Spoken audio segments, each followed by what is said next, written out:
Hey there, welcome. In this quick tutorial we are going to show you how to copy profile link from TikTok. It's super easy and we'll make sure you get it right. Just make sure you are logged in and using the latest version.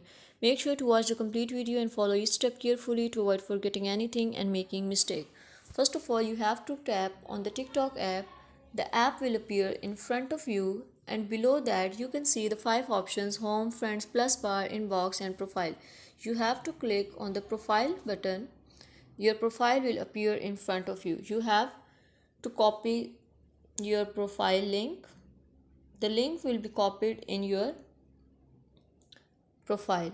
After that, from which you want to open this link, you have to send this link to the person. That's all. If you are eager to grab freebies, want to explore fantastic sample offers and score exclusive coupons spanning a wide range of products from cutting edge gadgets to beauty essentials, then watch the complete video you are seeing on and Craft. Also, please consider showing your support by commenting, liking, sharing, and subscribing our channel for more valuable content in the future. Your engagement is highly appreciated. I wish you very good luck. Thanks.